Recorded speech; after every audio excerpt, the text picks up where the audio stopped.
सहनाववतु सहनौ भुनक्तु सह वीर्यं करवावहै तेजस्विनावधीतमस्तु मा विद्विषावहै।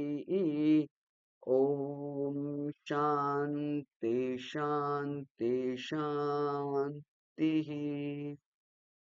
ओम नमो भगवते वैवस्वताय मृत्यवे ब्रह्म विद्याचार्याय नचिकेतसे च।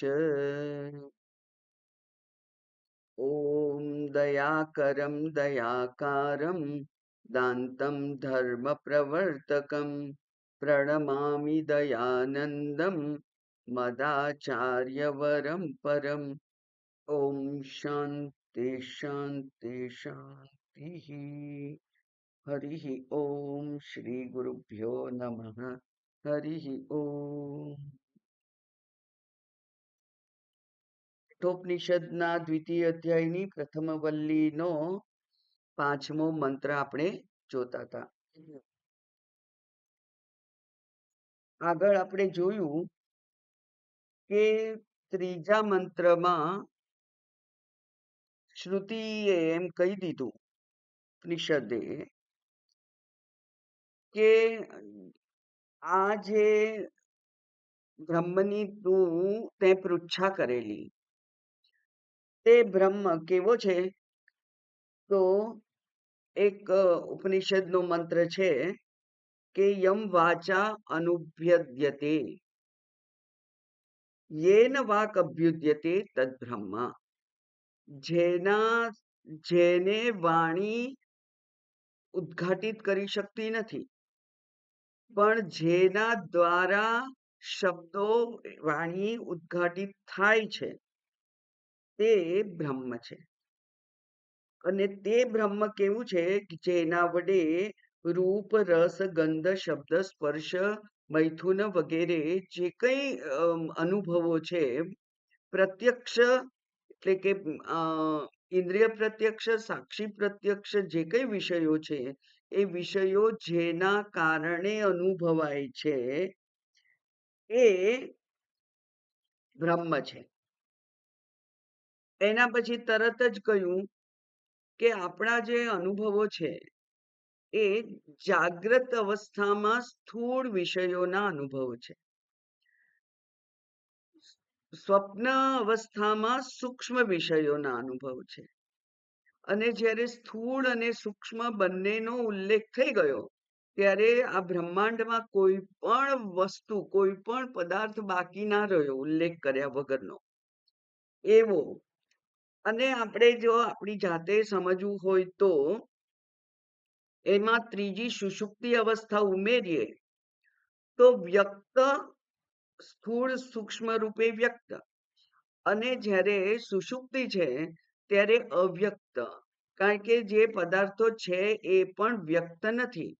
તો એવા વ્યક્તા વ્યક્ત સ્થૂળ સૂક્ષ્મ બધા જ પદાર્થો જેના દ્વારા જણાય છે તે મહાન વિભૂમ આત્માનમ મત્વા ધીરો ન શોચતી. અને અહીંયા ધીરનો અર્થ થયો છે વિદ્વાન, એવું આપણે સ્પષ્ટતા કરેલી કે વિદ્વાનને આ સ્થૂળ સૂક્ષ્મ વ્યક્ત અવ્યક્ત પ્રત્યેક વિષયોનો જે અનુભવ થાય છે તે જેના કારણે થાય છે, જેના હોવાથી થાય છે એ આ બ્રહ્મ છે એવું તું જાણ. અને એ બ્રહ્મ હવે અનુભવો થાય છે એનો અર્થ એવો થયો કે આ અંતર્યામીની આપણે વાત કરીએ છીએ તો આ શરીરમાં છે એટલો જ બ્રહ્મ છે, એટલે એ તો છે નહીં, સર્વવ્યાપી બ્રહ્મનો પણ ઉલ્લેખ કરવો પડે. અને એટલા માટે ત્યાં કહ્યું કે મહાનતમ, જે મહાન છે. કેટલો મહાન છે?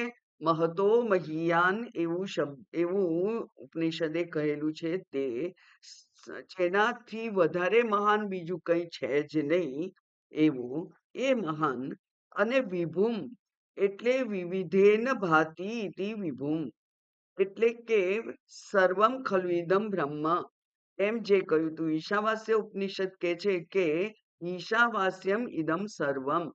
તો ઇદમ સર્વમ આ જે કંઈ છે તે બધું જ આ ઈશ્વરથી બ્રહ્મથી વ્યાપ્ત છે. એટલે કે સર્વરૂપે બ્રહ્મ જ પ્રગટ થયો છે એમ તમે જાણો. એનો અર્થ થયો કે અંતર્યામી રૂપે જે છે તે અને સર્વવ્યાપી રૂપે જે છે તે એ બ્રહ્મ જ છે એમ તમે જાણો. એ જ બ્રહ્મને આપણે જાણવાનું છે. હવે આ ઉપનિષદ અહીંયા તો ખરેખર આ બ્રહ્મની ઓળખાણ આપવાની વિધિ પૂરી થઈ ગઈ છે. એટલે કે આ બ્રહ્મના જે લક્ષણો છે એ મોટા ભાગે જણાઈ દીધા છે શાસ્ત્રએ, અને છતાંય અતિ સૂક્ષ્મત્વાત એવું આપણે જોયું કે અતિ સૂક્ષ્મ છે.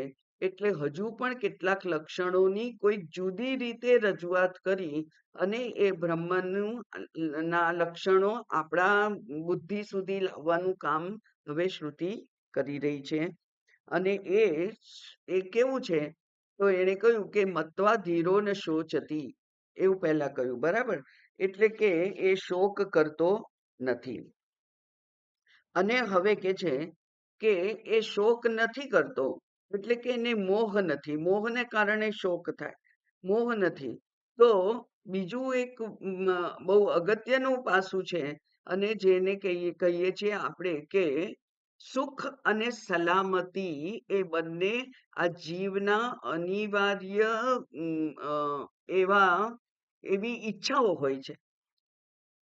પ્રત્યેક જીવની બે જ ઈચ્છા છે, અને એ બે ઈચ્છા કઈ છે? એક છે સુખ અને બીજી છે સલામતી. સલામતી એનો અર્થ કે જો ભય ના હોય ત્યાં સલામતી દેખાય વ્યક્તિને. અને એટલે હવે પછીનો જે મંત્ર છે, પાંચમો મંત્ર, એમાં એ કે છે કે અભયની વાત કરી. એ કે છે કે આ વ્યક્તિ એને પોતાની રક્ષણ કરવાની ઈચ્છા થતી નથી, એવું જોયેલું ગઈ વખતે આપણે. તો રક્ષણ કરવાની ઈચ્છા ક્યારે થાય? જ્યારે ભયના આભાસ જણાય, ભયનો અથાર, એટલે કે ભયની કોઈ શક્યતા જણાય, ત્યાં જ માણસને ભયથી દૂર થવાની ઈચ્છા થાય. અને એટલે એ જે વ્યક્તિ જે આ બ્રહ્મને જાણે છે એ અભય થઈ જાય છે. અને અભય એ આ બ્રહ્મનું અત્યંત અગત્યનું લક્ષણ છે. અને એટલા માટે એ વ્યક્તિ જે બ્રહ્મને જાણે છે, કેવી રીતે જાણે છે? અહમ બ્રહ્મ ઇતિ, હું જ બ્રહ્મ છું, એ રીતે જાણે તો બ્રહ્મનું તો લક્ષણ છે અભય. કેમ અભય છે? કારણ કે એકમેવ અદ્વિતીયમ બ્રહ્મ, એક જ છે, બીજું છે જ નહીં. બીજું છે જ નહીં તો ભય કોણ નથી લાગવાનું? અને એટલે ભયનું પણ ત્યાં કોઈ સ્થાન નથી. એવું જ્યારે કહ્યું ત્યારે એ બ્રહ્મને જે જાણે છે, બ્રહ્મવિદ બ્રહ્મૈવ ભવતી, એ બ્રહ્મ જ છે. અને બ્રહ્મ છે એટલે અભય છે. બ્રહ્મ છે એટલે પછી એને ભય લાગતો નથી. એટલે એને કહ્યું તતઃ ન વિજુગુપ્સતે, એને પછી પોતાના રક્ષણ કરવાની ઈચ્છા થતી નથી. એટલે પહેલી વાત આપણે કહી હતી કે હવે અહીંયા આગળ જેમ કહ્યું તેમ અંતર્યામી રૂપે અને સર્વવ્યાપી રૂપે બંને બ્રહ્મની જેણે ચર્ચા કરી. હવે ફરીથી આ શાસ્ત્ર એની એ જ વાત કરે છે, જુદા શબ્દોથી, જુદી રીતે. અને ત્યાં કહ્યું કે યહ ઇમમ મદ્વદમ વેદ, પાંચમો મંત્ર. મદ્વદમ એટલે કર્મફળને ભોગતા. મધુ એટલે જે ભોગવવાનું છે તે. અને અદતિ, અદ શબ્દ આવ્યો ને, મદવદમ, અદમ. અને અત એટલે ભોગ કરવો.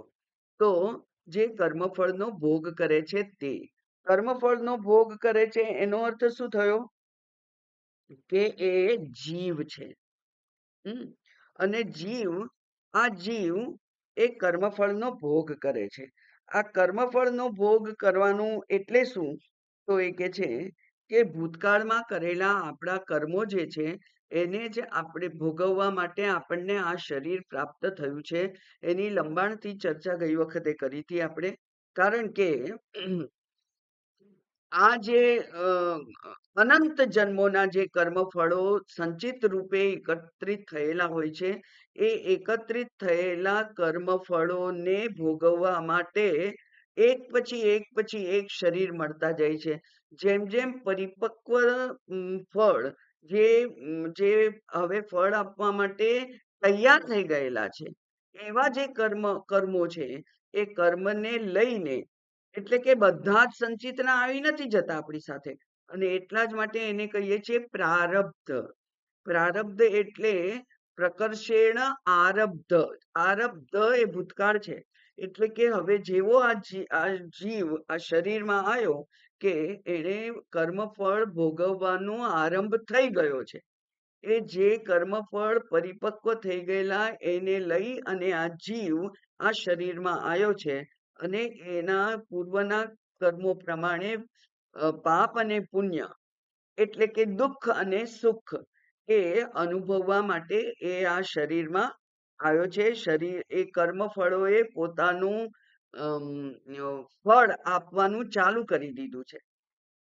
ઘણા બાળકોને સાવ નાનપણથી, કદાચ કહીએ તો ગર્ભમાંથી જ કેટલીક બીમારી હોય છે, કેટલીક વ્યથા હોય છે. ગર્ભમાં તો વ્યથા છે જ, પણ છતાંય એક કોઈક બીમારી પણ હોઈ શકે. જન્મતાની સાથે જ બીમારી હોઈ શકે. કેટલાક લોકોને તરત જ હાર્ટ સર્જરી કરવી પડે છે. બીજી બધી કંઈક ને કંઈક તકલીફો હોય છે. એ દૂર કરવા માટે એને આ ડોક્ટર અને દવાઓની સહાય લેવી પડે છે. એ બધા દુઃખ છે. તો એ સુખ અને દુઃખ તો જન્મથી જ અનુભવવાના ચાલુ થઈ જાય છે. એવો આ જીવ છે.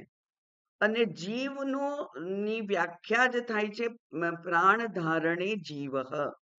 જે પ્રાણને ધારણ કરે એ જીવ છે. એટલે આ સ્થૂળ અને સૂક્ષ્મ. હવે પ્રાણ એટલે શું? પ્રાણ એટલે ઇન્દ્રિયો. કઈ ઇન્દ્રિયો? બંને, બધી જ. એટલે કે સમગ્ર આ સ્થૂળ શરીર અને સૂક્ષ્મ શરીર કયા બળથી કર્મ કરવા માટે શક્તિ મેળવે છે? પ્રાણથી. પ્રાણ જ શક્તિ છે, અને એ પ્રાણની શક્તિથી જ આ બધી જ ઇન્દ્રિયો કર્મ કરે છે. એટલે કર્મને ભોગવવા વાળું જે પ્રાણાદિ વાળું શરીર ધારણ કરવું, અને એને પછી એના તરફ ધ્યાન આપી અને આ જીવન જીવવું, એ ખરેખર આપણું સ્વરૂપ નથી. સ્વરૂપ તો શું છે?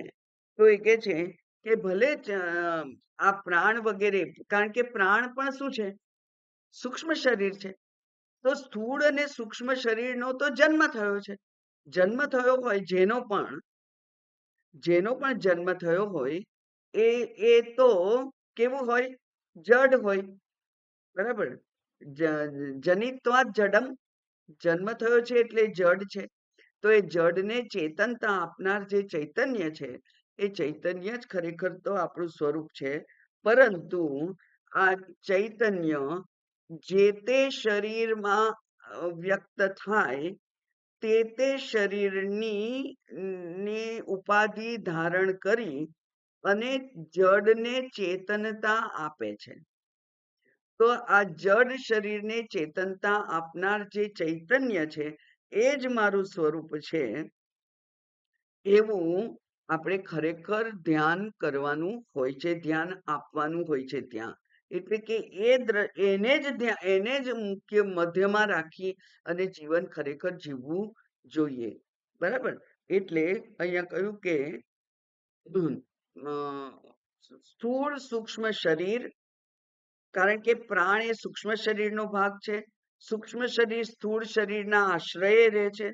એટલે સ્થૂળ શરીર પણ, સૂક્ષ્મ શરીર પણ, પ્રાણ સહિત બધા જ સમગ્ર આ જે દેહાદી સંઘાત છે, એને ચૈતન્ય આપનાર જે ચેતનતા છે, ચૈતન્ય છે, એ જ મારું સ્વરૂપ છે.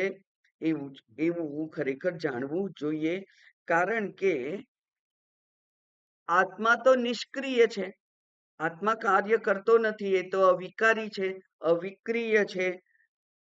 અને આ બધું, આ સ્થૂળ શરીર, સૂક્ષ્મ શરીર, એ કરે છે, તો સ્થૂળ અને સૂક્ષ્મ શરીર પ્રાણ એને કાર્યરત બનાવવા માટે આ ચેતનતા છે, એને એ જ શાસક છે એવું તું જાણ. એટલે અહીંયા ભોગતા, કર્મફળના ભોગતા અને જીવ એ બે શબ્દો પ્રયોજી અને શ્રુતિએ વ્યક્તિગત એટલે કે અંતર્યામી આત્માનો નિર્દેશ કર્યો છે. પણ આત્મા તો અભોગતા છે. આત્માનો તો જન્મ થયો નથી. આત્મા ચેતન છે. એ જે ચેતન આત્મા એ આ જડ શરીરને ચૈતન્ય આપી અને એને કાર્યરત કરે છે. એટલે આગળનું જે લીટી છે તેમાં ભૂત ભવ્યસ્ય ઈશાનમ એમ કહ્યું, અને ત્યાં ઈશાન એટલે શાસક, ઇટ શાસને એવું ધાતુ છે, અને ઈશાન એટલે શાસક. અને શાસક એ જે છે એ કેવો છે તો કે છે ભૂત ભવ્ય, એટલે ભૂત અને ભવ્ય એ કાળનો નિર્દેશ કરે છે. કાળ ઉપર શાસન કરનાર જે છે એ કોણ છે? ઈશ્વર છે. અને આ શરીર કાળને અધીન છે. શરીર તો કેવું છે? કાળને આધીન છે. એ કાળને આધીન જે શરીર છે, સમગ્ર સૃષ્ટિ કાળને આધીન છે.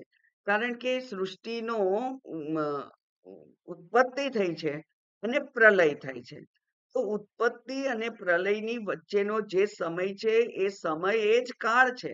અને એટલે આ કાળ જે નો જે અધિષ્ઠાતા છે, કાળનો જે શાસન, કાળ ઉપર જે શાસન કરે છે, એ ઈશ્વરનો પણ અહીંયા ઉલ્લેખ થઈ ગયો.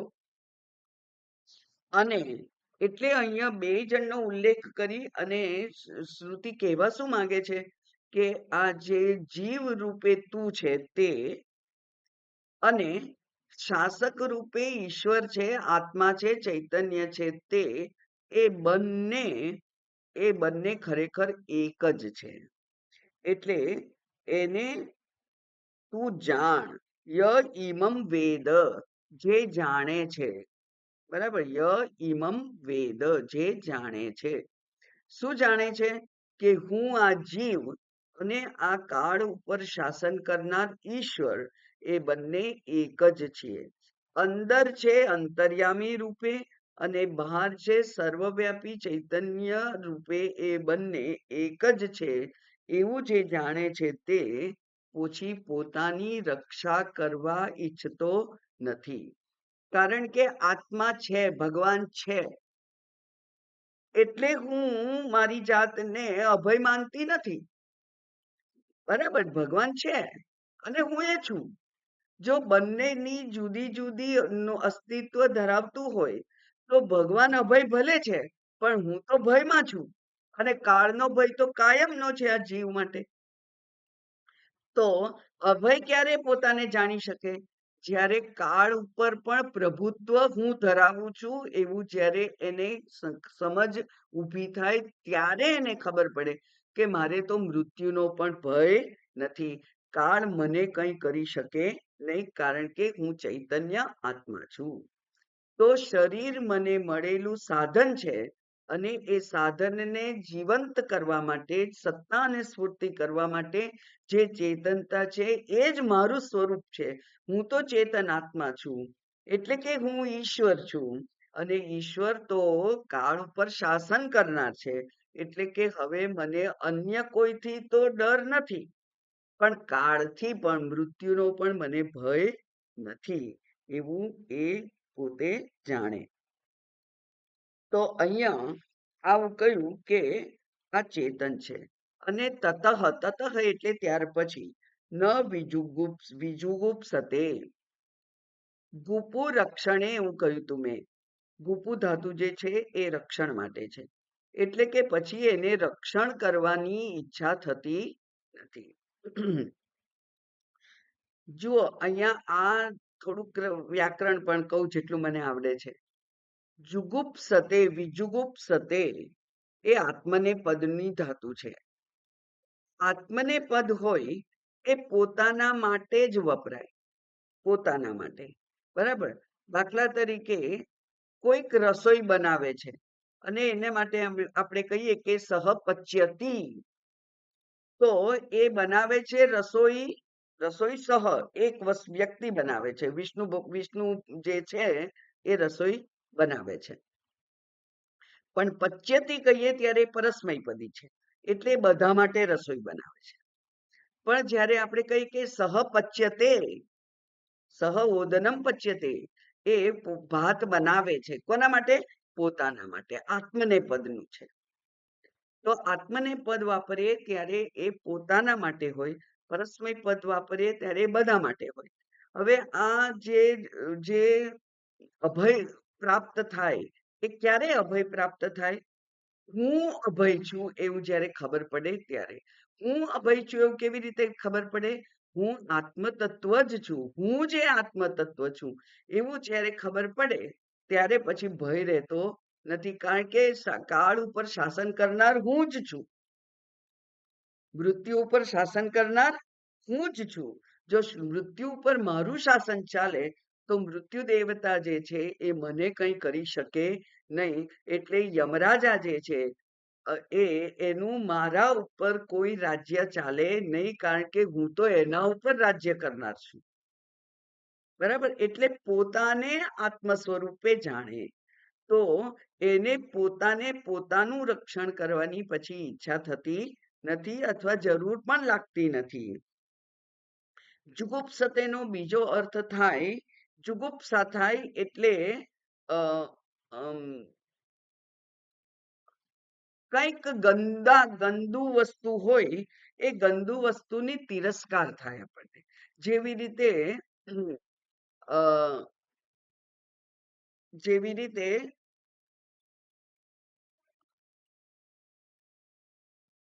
કંઈક કોવાઈ ગયેલી વસ્તુ હોય જેમાં કીડા પડી ગયા હોય, તો એ કોવાઈ ગયેલી વસ્તુ માટે આપણને જુગુપ્સા થાય છે. એની સામે જોવાનું ગમતું નથી, તિરસ્કાર થાય છે, ઘૃણા થાય છે. તો ન વિજુગુપ્સતે એવું જ્યારે કહ્યું ત્યારે એ ઘૃણા નથી કરતો. કોની ઘૃણા નથી કરતો? એ આ જે વિકારવાન શરીર છે, રોગગ્રસ્ત થવા વાળું આ જે શરીર છે, વૃદ્ધાવસ્થાની કરચલીઓ પડે, જે કંઈ થાય એ બધું જે કંઈ તિરસ્કાર યોગ્ય છે, જુગુપ્સા કરવા યોગ્ય છે, એની એને જુગુપ્સા થતી નથી. ક્યારે જુગુપ્સા ના થાય? જ્યારે એ આપણું પોતાનું હોય. જેમ કે પેલું બાળક છે એ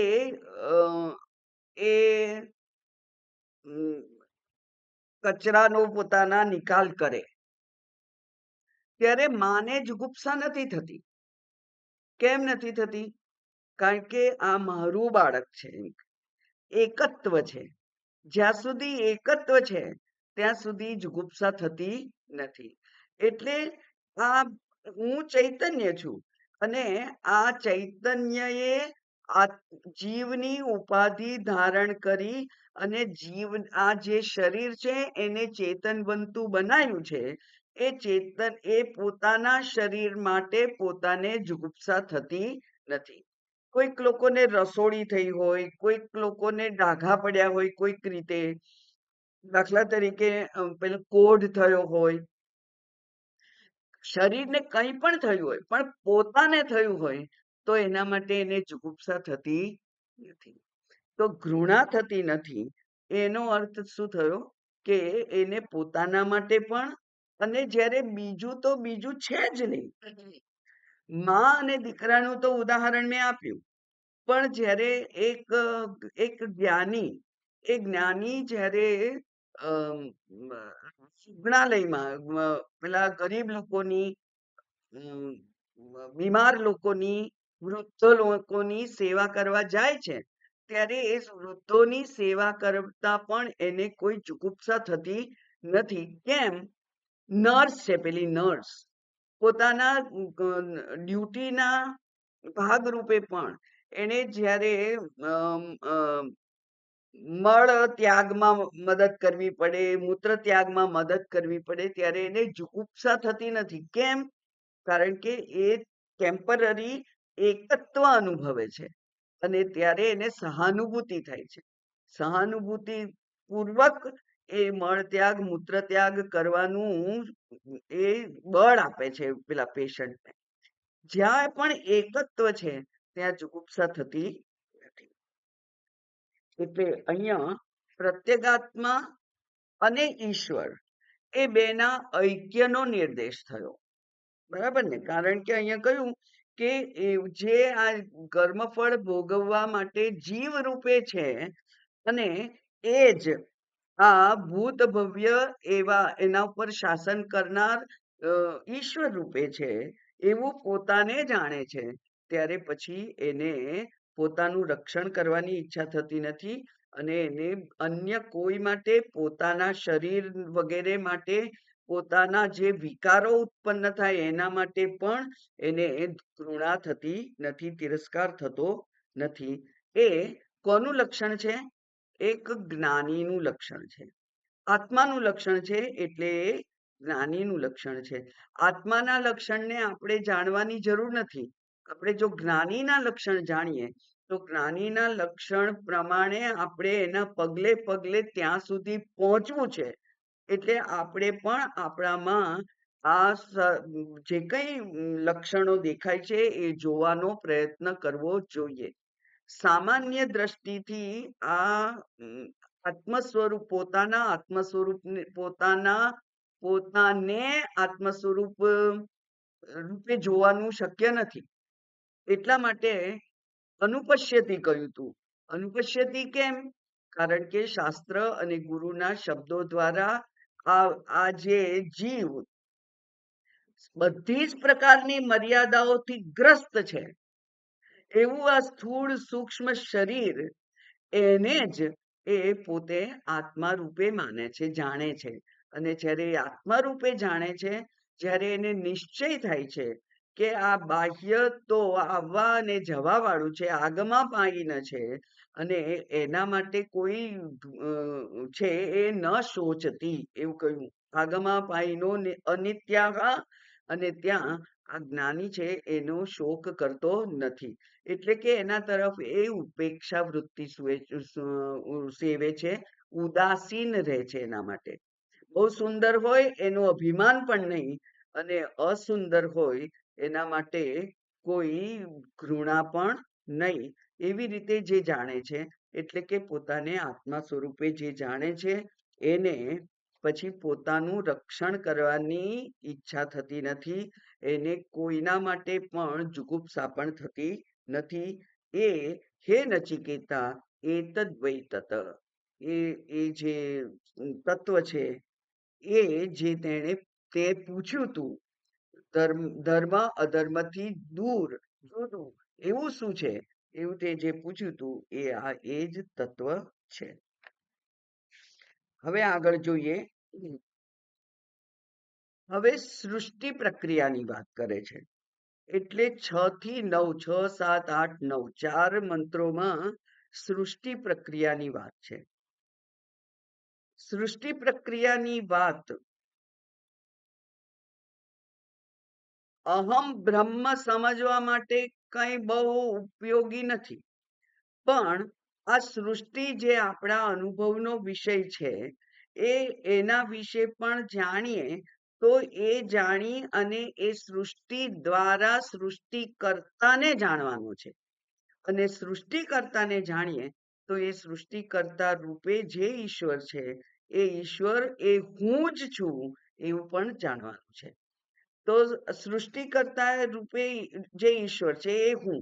હવે હું તો કેવી રીતે સૃષ્ટિકર્તા હોઈ શકું, એવું જ્યારે આપણને શંકા થાય છે ત્યારે આપણે વારંવાર યાદ કરીએ છીએ જે સૃષ્ટિની આપણે પોતે રચના કરીએ છીએ.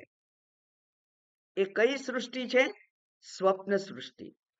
એ સ્વપ્ન સૃષ્ટિની આપણે પોતે જ રચના કરીએ છીએ અને એને આપણે અનુભવીએ પણ છે. અને એ સ્વપ્ન સૃષ્ટિનો લય પણ થઈ જાય છે અને લય પણ મારા પોતાનામાં જ થાય છે.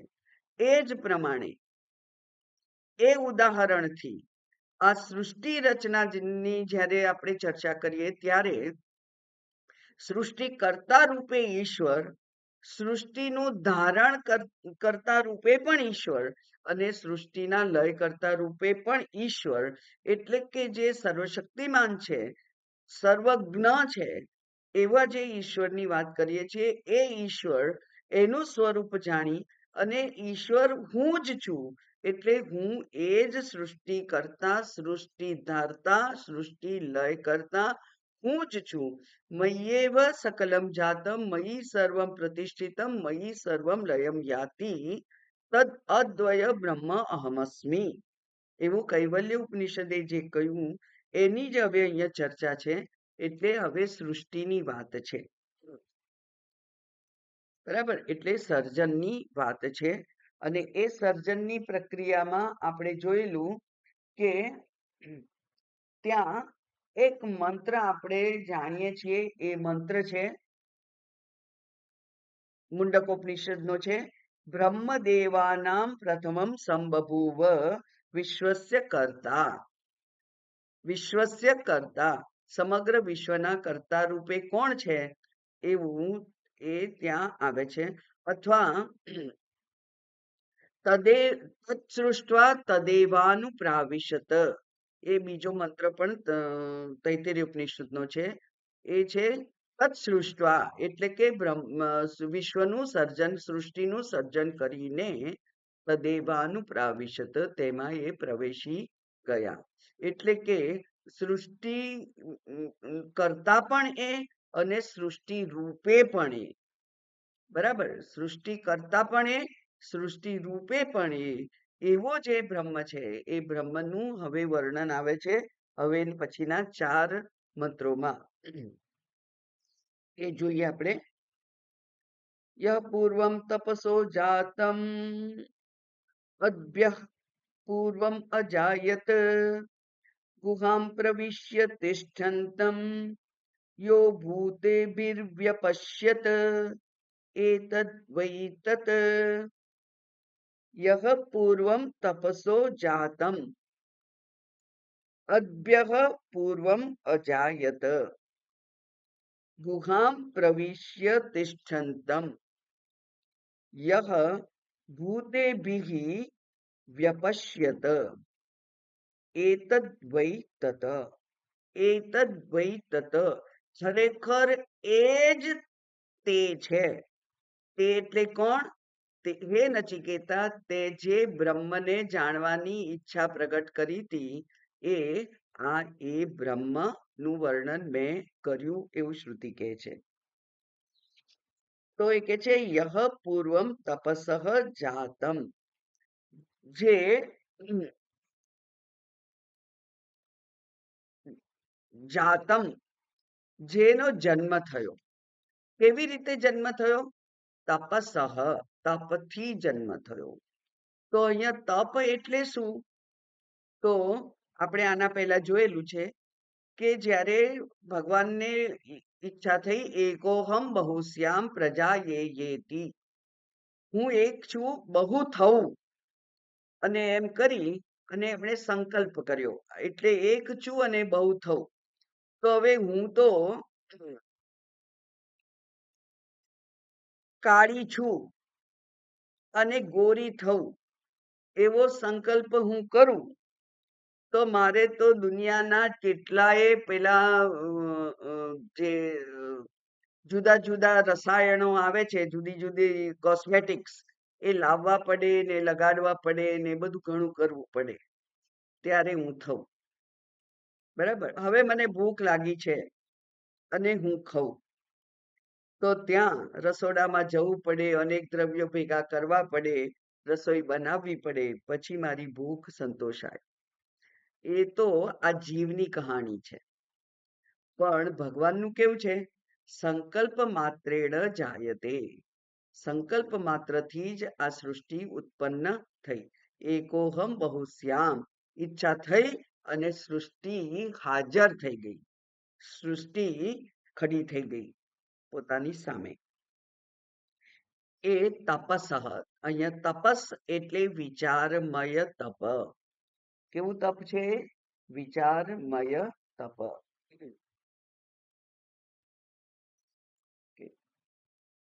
એ એ તપ છે એના પૂર્વમ એટલે પહેલા. તો પહેલા કોની ઉત્પત્તિ થયેલી આપણે જાણીએ છીએ કે વિષ્ણુ ભગવાને પોતાની નાભીમાંથી એક કમળની નું ઉત્પન્ન કર્યું અને કમળમાં બ્રહ્માજી ઉત્પન્ન થયા. અને પછી બ્રહ્માજીને ભગવાને કહ્યું કે તું આ સૃષ્ટિ રચનાનું કાર્ય કર. હવે બ્રહ્માજીને કહ્યું એટલે કે બ્રહ્માજીને કહેવાય છે પ્રથમ જ. બરાબર, પ્રથમ જ સૌથી પહેલા જે જન્મેલા છે તે બ્રહ્માજી.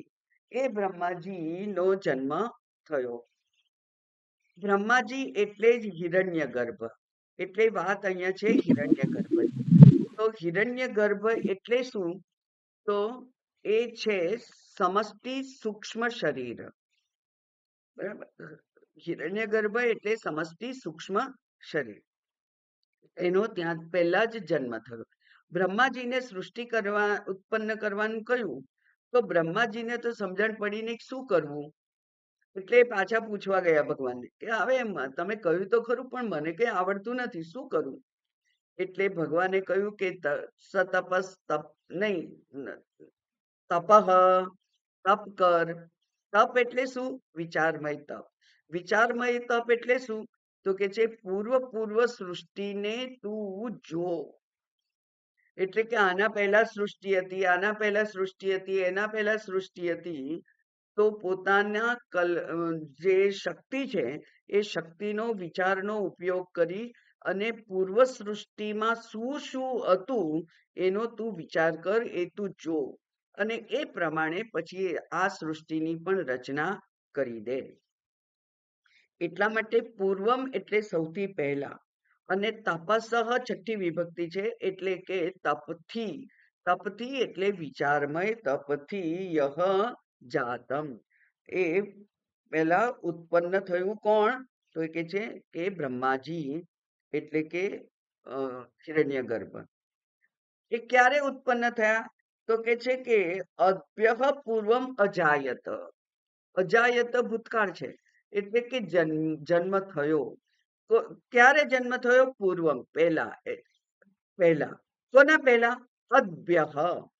ભ્યઃ એટલે જળ, અપ એટલે જળ અને જળ એટલે કે એક કયું તો બીજા ચાર સમજી લેવાના. એટલે કે પંચ મહાભૂતનો જન્મ થયો તે પહેલા આ હિરણ્ય ગર્ભનો જન્મ થયેલો.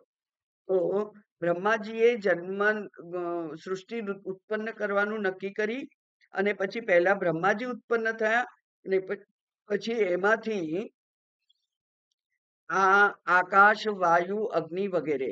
એટલે કે આપણે પેલા મંત્રમાં જોઈએ છે કે આત્મનઃ આકાશ સંભૂત આકાશાદ વાયુ વાયોરગ્નિરગ્નિરાપ અદ્ય પૃથિવી પૃથિવ્યામ ઔષધય ઔષધિભ્યો અન્નમ અન્નાત પુરુષ. બરાબર. તો આ તે પેલો જે આત્મા છે આત્મનઃ, એ આત્મા કોણ? તો એ તો આપણે આગળ હમણાં જ જોયું કે ચૈતન્ય જે શુદ્ધ ચૈતન્ય તત્વ છે એ શુદ્ધ ચૈતન્ય તત્વ તો કઈ ઉત્પન્ન કરી શકે એમ નથી. કારણ કે એને નથી શરીર, એને એ વિકારવાન પણ નથી, એ કોઈ ક્રિયા પણ કરતો નથી. એટલે ઉત્પન્ન કરવાની ક્રિયા જેના માટે શરીરના અંગોની પણ જરૂર પડે એ એની પાસે છે નહીં. અને એટલે એણે પોતાનામાંથી માયા શક્તિને ઉત્પન્ન કરી અને માયા શક્તિ દ્વારા હવે માયા જડ છે. શક્તિ ઉત્પન્ન કરી પણ શક્તિ તો જડ છે. તો એ જડ શક્તિને સાથે પોતે રહ્યા અને એટલે એ જડ માયાને પણ જે ચેતનતા, જેણે ચેતનતા આપી તે ચૈતન્ય. એટલે એને આપણે કહીએ છીએ ઈશ્વર, જેને કહેવાય છે સોપાધિક ઈશ્વર. કારણ કે એને ઈશ્વર ઉત્પન્ન કરનારની ઉપાધિ ધારણ કરી.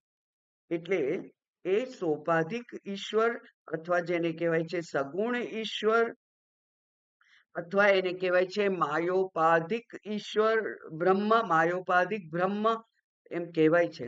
એટલે બ્રહ્મ શબ્દ સાંભળીએ એટલે કે એ શુદ્ધ નિર્ગુણ બ્રહ્મ જ સમજવાનું નહીં, એ સગુણ બ્રહ્મ પણ હોઈ શકે.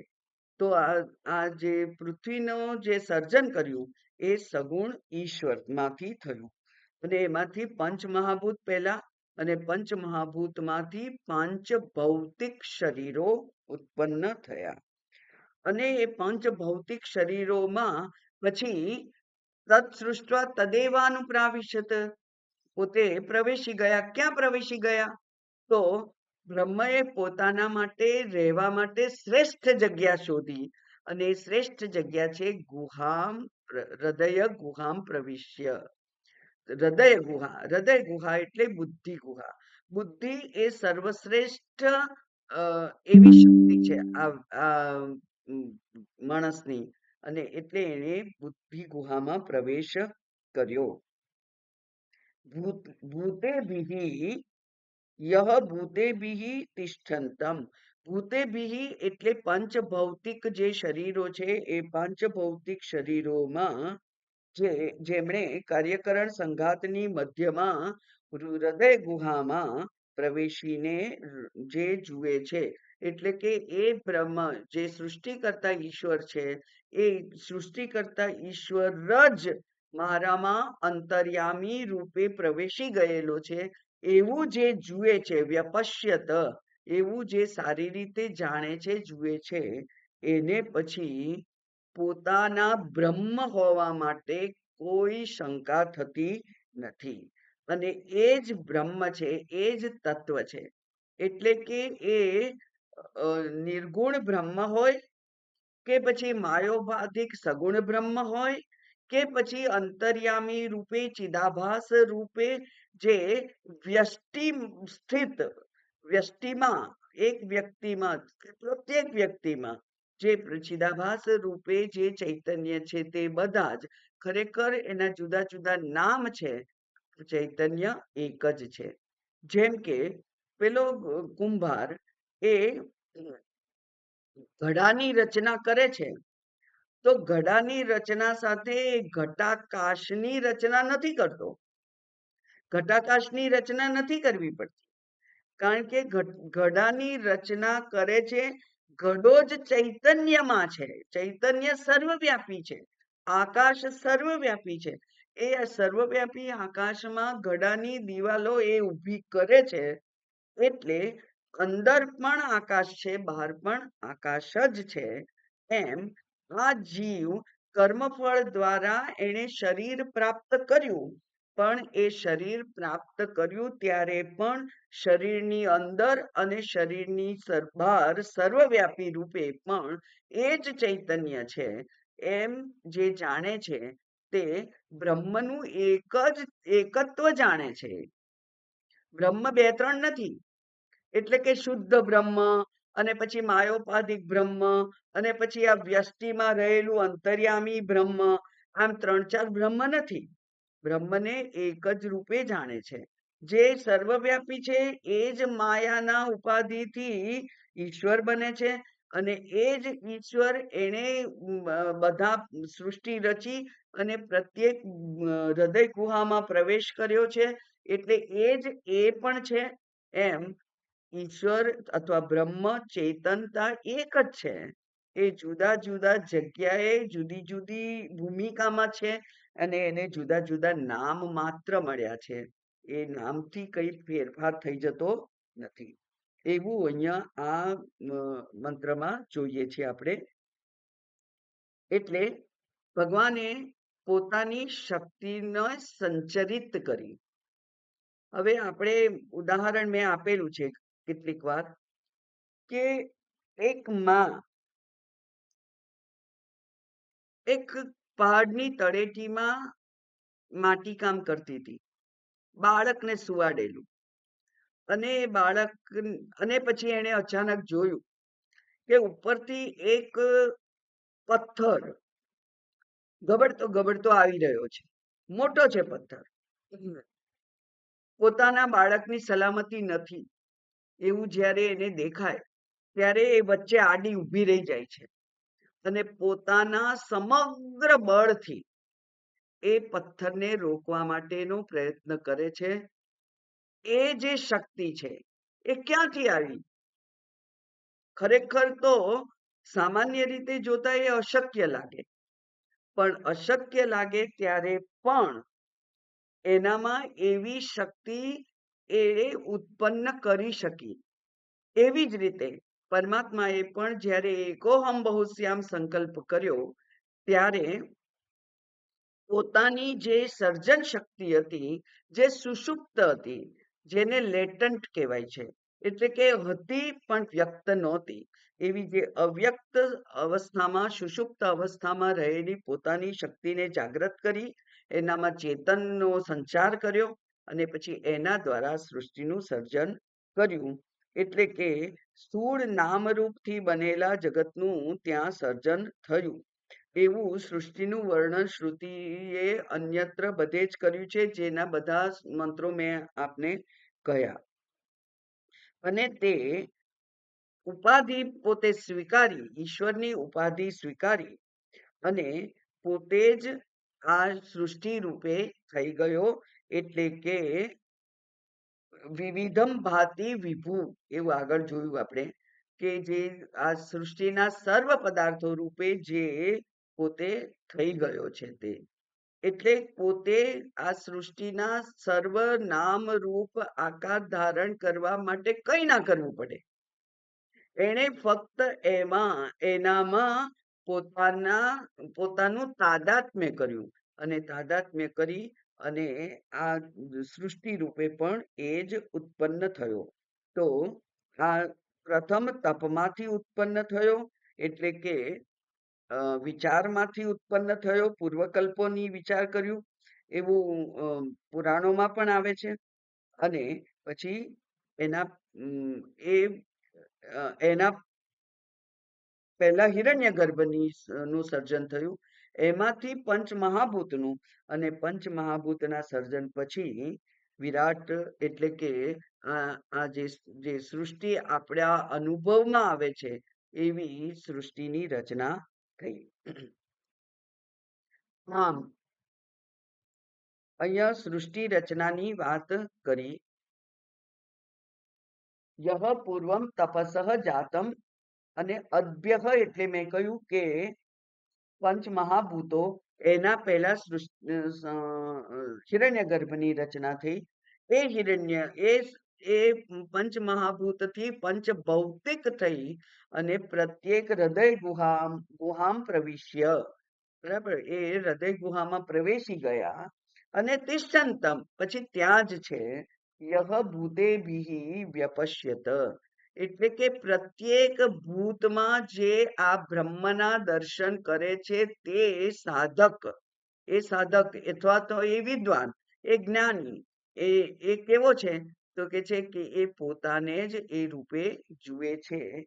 એવો એ જે છે તે જ આ ઈશ્વરને અથવા તત્વને જાણે છે.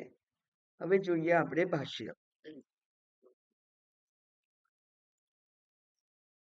યહ કશ્ચિન મુમુક્ષુહુ, બરાબર. આ મુમુક્ષુ કેમ કહ્યું?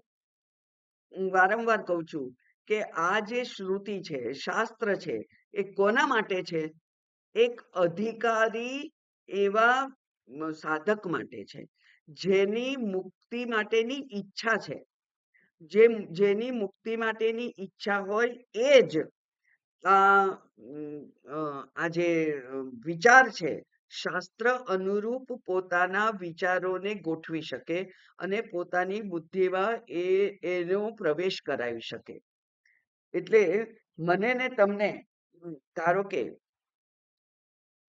ગણિત ના આવડ્યું અથવા એકાઉન્ટન્સી ના આવડી, નથી આવડતી, પણ જો મેં વેપાર કરવાનો ચાલુ કર્યો અને વેપારમાં કેટલો ખર્ચ થયો, કેટલી આવક થઈ, કેટલો પાવરમાં ગયા, કેટલો મને નફો થવો જોઈએ, વગેરેનું ગણતરી જો હું કરું નહીં તો હું વેપાર કરી શકું નહીં. એટલે આ વ્યક્તિ જેને મુક્તિ થવાની ઈચ્છા છે, એને પછી મુક્ત કેવી રીતે થવાય, શાસ્ત્ર કેવી રીતે વિચાર કરવાનું શીખવે છે, એ પ્રમાણે શાસ્ત્ર અનુરૂપ વિચાર અને શાસ્ત્ર અનુરૂપ યુક્તિઓ દ્વારા એ વિચાર કરવાનું શીખવું પડે, અને એને જ મુમુક્ષુ કહેવાય. એટલા માટે અહીંયા કહ્યું કે યહ, યહ એટલે કોણ? તો કે છે જેને મુક્તિની ઈચ્છા છે તે આ રીતે વિચાર કરે. કેવી રીતે વિચાર કરે? પૂર્વમ એટલે કે પ્રથમમ, તપસઃ, તપસઃ એટલે જ્ઞાનમય તપથી, મુંડકોપનિષદમાં કહ્યું જ્ઞાનમય તપમયમ તપ, એનાથી પૂર્વ સૃષ્ટિઓનો વિચાર કરી અને તપસ એટલે શું? તો એ કહ્યું જ્ઞાનાદિ લક્ષણાત બ્રહ્મણ ઇતિ એતત. બ્રહ્માજીનું જ્ઞાનમય તપ, બ્રહ્માજીનું વિચારમય તપ, પૂર્વ સૃષ્ટિનો વિચાર કરવા રૂપી જે તપ બ્રહ્માજીએ કર્યું એમાંથી જાતમ ઉત્પન્નમ, શું ઉત્પન્ન થયું? હિરણ્ય ગર્ભમ. એટલે ત્યારે પહેલું જે ઉત્પન્ન થયું એનું નામ છે બ્રહ્માજી, અથવા સૂત્રાત્મા અથવા પ્રાણાત્મા પણ કહેવાય છે એને, અને જેનો ઉલ્લેખ બે મંત્ર પછી જ આવવાનો છે, અને એને કહેવાય છે હિરણ્ય ગર્ભ. તો હિરણ્ય ગર્ભ એટલે પ્રથમ જ. કિમ અપેક્ષ્ય પૂર્વમ? તો તમે કહો છો પૂર્વમ પહેલા, તો શેના પહેલા? તો શેના પહેલા એટલે શેના પહેલા હોય? તો કે છે અદ્ભ્ય પૂર્વમ. અદ્ભ્ય એટલે અપ સહિતેભ્ય, અપ એટલે જળ, જળની સાથે, એટલે કે કોણ? પંચભૂતેભ્ય, એટલે જળનું નામ દીધું છે અહીંયા, પણ તમારે સમજી લેવાના પંચ મહાભૂતના પહેલા હિરણ્ય ગર્ભનો જન્મ થયો. એટલે અહીંયા કહ્યું ન કેવલ અભ્યો અદ્ભ્ય ઇતિ અભિપ્રાય. એટલે અહીંયા જળ કહ્યું છે એટલે માત્ર જળ નથી સમજવાનું, પણ સમજવાનું છે પંચ મહાભૂત. અજાયત, અજાયત ભૂતકાળ છે એટલે કે ઉત્પન્ન યહ, જે ઉત્પન્ન થયું તે. તમ તે પ્રથમજમ, એ પ્રથમજમ જે પહેલું જન્મ્યું તે હિરણ્ય ગર્ભમાંથી, એ પ્રથમજમ. અને એને શું કર્યું? પ્રથમ જન્મે શું કર્યું? તો કે છે દેવાદી શરીરાણી ઉત્પાદ્ય, દેવાદી એવી એ બધા પ્રાણીઓની એમણે ઉત્પત્તિ કરી.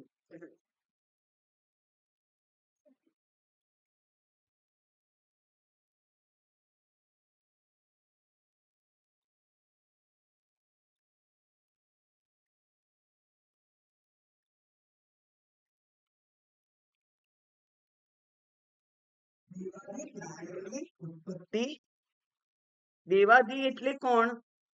દેવ વગેરે, એટલે દેવ શરીર, મનુષ્ય શરીર અને અધોયોની બધી જ એમાં ગણી લેવાની. તો દેવાદી શરીરોની ઉત્પત્તિ કરી. ત્યાર પછી આવ્યું અહીંયા કે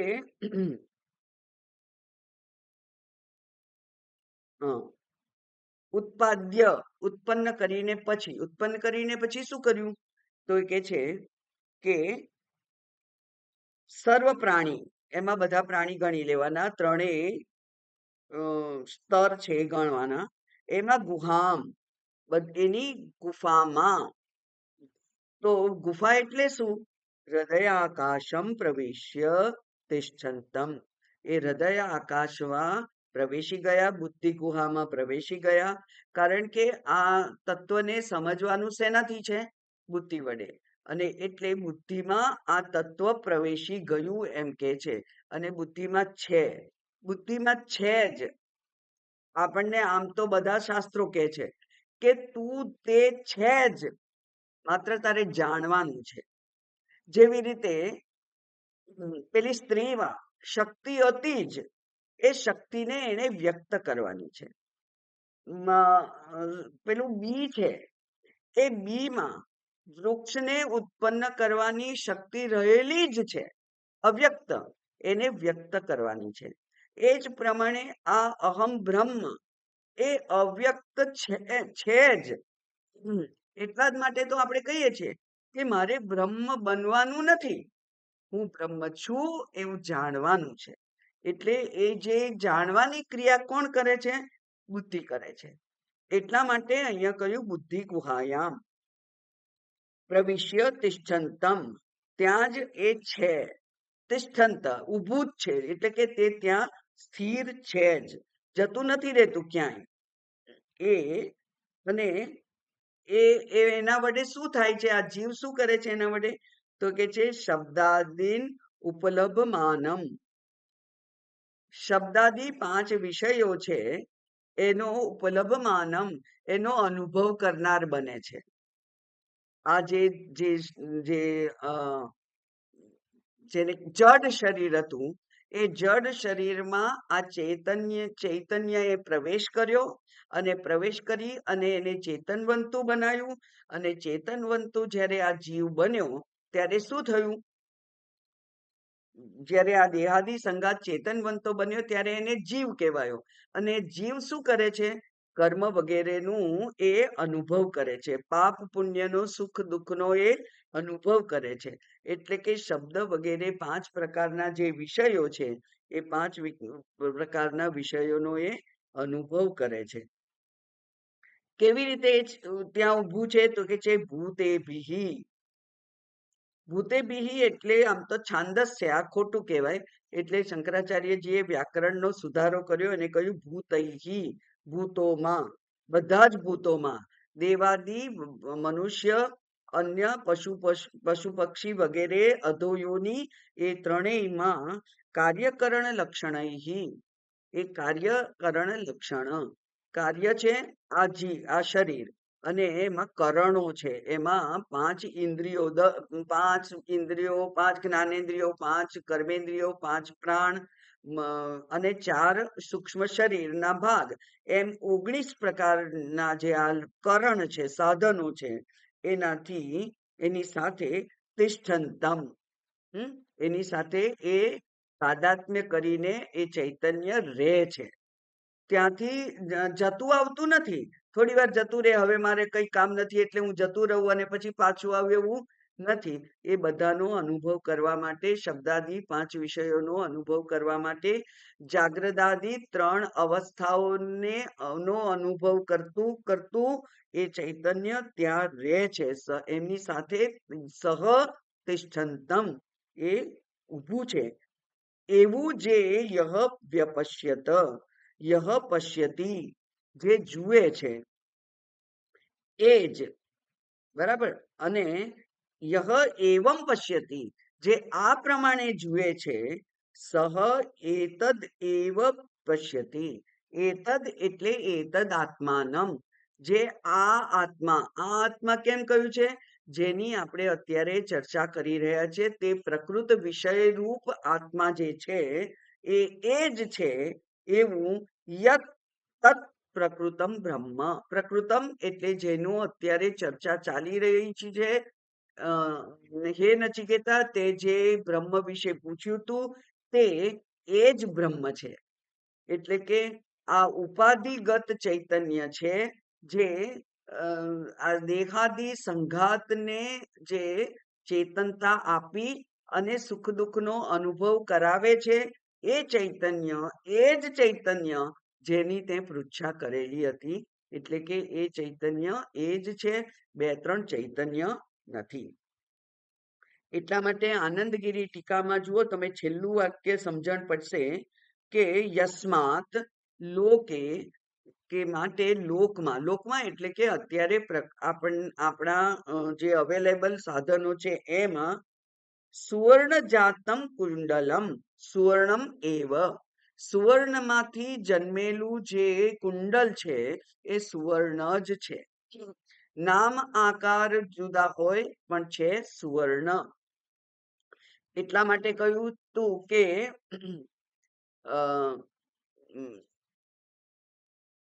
વાચારંભણમ નામ રૂપમ વૃત્તિકા ઇતિ એવ સત્યમ.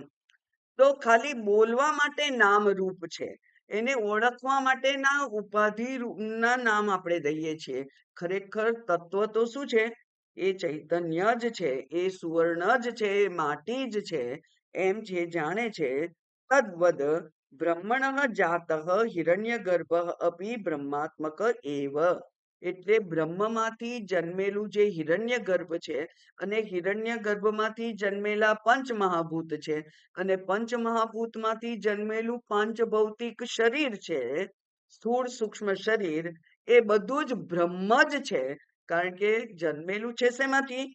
બ્રહ્મમાંથી. એટલે અહીંયા શું કહેવાય એને કે કાર્ય અને કારણ એ એમાં એકત્વ છે. કાર્ય કારણ જુદા હોતા નથી. ઘડો અને માટી એ બે વસ્તુ નથી, માટી જ સત્ય છે. ઘડા રૂપે માટીને જ આપણે જોઈએ છે. એમ આ જીવ રૂપે પણ એ આત્મ તત્વના જ દર્શન થાય છે. એવું હે નચિકેતા તું જાણ. હવે બાકી કાલે જોઈશું.